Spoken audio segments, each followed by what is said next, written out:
இப்போ வந்து மஜ்மா சிட்டியோட வந்து இரவு நேர காட்சிகள் தான் பார்த்துட்டு இருக்கிறீங்க. இது வந்து இதோட 3வது நாள் எடுத்தனால வந்து நிறைய பேரை வந்து இந்த இடத்துல பார்க்கலாம். நிறைய வாகனங்கள் நிற்குது. இப்போ நேரம் சரியாக பார்த்தீங்கன்னு சொன்னால் 1 மணி ஆகுது, இரவு நேரம். நான் வந்து இந்த வீடியோ பண்ணுறது வந்து பஸ்ஸுக்குள்ளே இருந்து தான் வேலையை விட்டு வர நேரத்தில் இந்த வீடியோ பண்ணிட்டிருக்கிறேன்.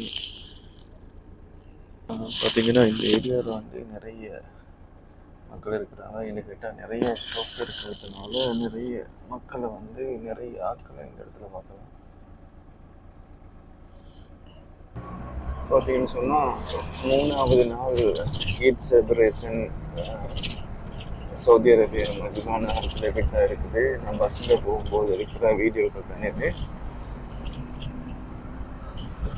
நிறைய கடைகள் வந்து திறந்திருக்கிறத பார்க்கலாம் நமக்கு.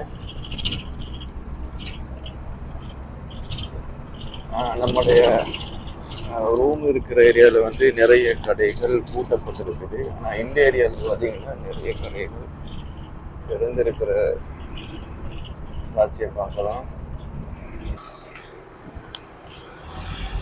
இன்னைக்கு பார்த்தீங்கன்னா இந்த கேரளா ஷிஃப்ட் திறந்துருக்குது.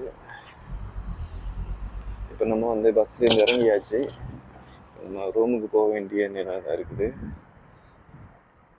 நம்ம முன்னாடி காட்டினது மாதிரி இந்த இடத்துல இல்லாட்டியும் வேறு இடங்களில் வந்து நிறைய மக்கள் நடமாட்டமே கொடுத்து பார்க்கறது. வந்து ஈதோட கடைசி நாள், அதாவது சவுதி அரேபியாவில் 4 நாள் வந்து பிஹெச், அதாவது பப்ளிக் ஹாலிடே கொடுப்பாங்க. அந்த பப்ளிக் ஹாலிடேவுடைய கடைசியாவது நாள் தான் இன்றைக்கி, வியாழன், வெள்ளி, சனி, ஞாயிறு. ஸோ இன்றைக்கி வந்து மக்கள் நடமாட்டம் அதிகமாக இருக்குது. நாளைக்கு வந்து வழமை போல் வந்து வேலை நாளாக தான் இருக்கும். ஓகே ஃப்ரெண்ட்ஸ், இன்றைக்கான குட்டி வ்ளாக்ஸ் இதோட முடியுது. இன்னும் சந்திக்கலாம்.